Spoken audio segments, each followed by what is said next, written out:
wabarakatuh. Salam sejahtera untuk kita semua. Perkenalkan, nama saya Anissa dengan NPM 2013-0042. Di sini saya akan mempresentasikan hasil penelitian saya yang berjudul Analisis Pengaruh Perputaran Piutang terhadap Kinerja Perusahaan pada PT Tirtasari Sumber Murni atau yang lebih dikenal dengan Indodes.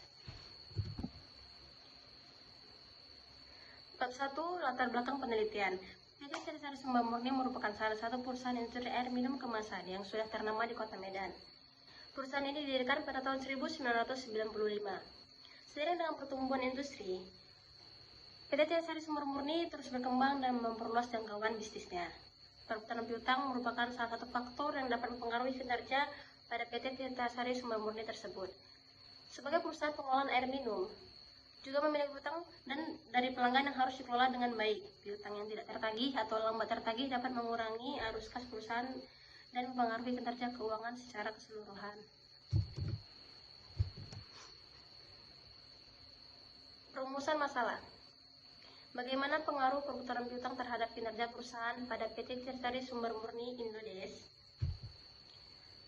Batasan masalah.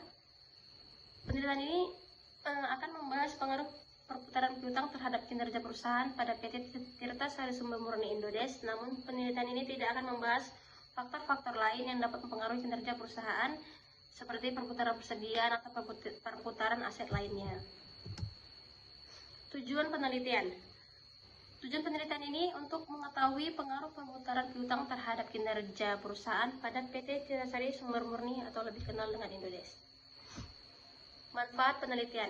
Yang pertama, memberikan wawasan tentang bagaimana perputaran piutang mempengaruhi kinerja perusahaan pada PT Tirtasari Sumber Murni. Kedua, memberikan pemahaman yang lebih baik tentang manajemen piutang dalam konteks perusahaan tersebut. Ketiga, memberikan dasar informasi untuk pengambilan keputusan yang lebih baik terkait strategi keuangan perusahaan. Keempat, meningkatkan transparansi dan akuntabilitas dalam manajemen keuangan perusahaan. Yang kelima, menambah kontribusi pada literatur akademik dan profesional dalam bidang keuangan dan manajemen. Bab 2. Landasan teori. Kajian teori. Piutang merupakan aktiva lancar atau kekayaan perusahaan yang timbul karena adanya penjualan secara kredit. Untuk menjamin efektivitas piutang yang dimiliki perusahaan, maka dituntut perlunya pengelolaan yang baik. Jika tidak dikelola dengan baik, maka akan menyebabkan terjadinya beberapa risiko, di antara tidak terbayarnya piutang pada saat jatuh tempo, terjadinya kerugian atas piutang yang tidak tertagih. Kinerja perusahaan mengacu pada sejauh mana sebuah perusahaan mencapai tujuan dan sasaran bisnisnya. Kinerja perusahaan adalah hasil dari berbagai faktor yang mencerminkan kemampuan perusahaan untuk mengelola sumber daya dan operasionalnya guna mencapai pertumbuhan, profitabilitas, dan tujuan jangka panjang. Penelitian terdahulu. Judul: Pengaruh perputaran piutang terhadap rentabilitas pada perusahaan properti yang terdaftar di Bursa Efek Indonesia. Nama: Lutfianti K. Napu. Pembahasan. Penelitian ini bertujuan untuk menguji apakah perputaran piutang berpengaruh terhadap rentabilitas pada perusahaan properti yang terdaftar di Bursa Efek Indonesia. Metode yang digunakan dalam penelitian ini adalah metode kuantitatif dengan pendekatan kuasalitas. Teknik analisis yang digunakan dalam penelitian ini adalah analisis regresi data panel yang tidak hanya digunakan untuk melihat pengaruh, tapi juga digunakan untuk membuat model prediksi dari variabel-variabel. Bab 3. Metodologi penelitian. Tempat pelaksanaan penelitian. Tempat pelaksanaan penelitian ini dilakukan pada salah satu perusahaan yang terdaftar BI, yaitu PT Tirtasari Sumber Murni atau lebih dikenal dengan Indodes. Alamat penelitian. Penelitian ini dilakukan di PT Tirtasari Sumber Murni yang berlokasi di Jalan Karyadama nomor 45 Tanjung Morawa A, Kecamatan Tanjung Morawa, Deli Serdang, Sumatera Utara dengan nomor kode pos 20362. Jenis dan sumber data. Jenis data. Jenis data yang saya pakai di sini adalah data primer.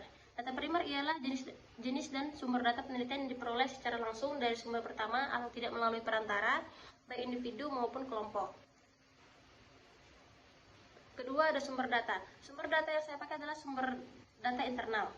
Sumber data internal yang didapat dari catatan laporan keuangan perusahaan yang diperoleh langsung dari perusahaan, serta studi pustaka atau literatur melalui revisi buku dan jurnal ilmiah yang relevan. Populasi dan sampel. Populasi menurut Sugiono, populasi adalah wilayah generalisasi yang terdiri atas objek atau subjek yang mempunyai kuantitas secara karakteristik tertentu yang ditetapkan oleh peneliti untuk dipelajari dan kemudian ditarik kesimpulannya. Populasi yang digunakan pada penilaian ini adalah laporan keuangan pada PT Tirtasari Sumur Murni. Sampel. Menurut Sugiono, sampel adalah bagian dari jumlah dan karakteristik yang dimiliki oleh suatu populasi. Pengukuran sampel dilakukan melalui statistik. Sampel yang digunakan pada penilaian ini adalah data laporan keuangan pada PT Tirtasari Sumur Murni periode 2019 sampai 2022. Metode analisis data. Metode penelitian yang digunakan adalah metode deskriptif dengan pendekatan kuantitatif. Metode penelitian deskriptif kuantitatif adalah suatu metode yang bertujuan untuk membuat gambaran atau deskriptif tentang suatu keadaan secara objektif menggunakan angka, mulai dari pengumpulan data, penafsiran terhadap data tersebut, serta penampilan dan hasilnya. Arikunto 2006. Baiklah, sekian presentasi dari saya. Assalamualaikum warahmatullahi wabarakatuh.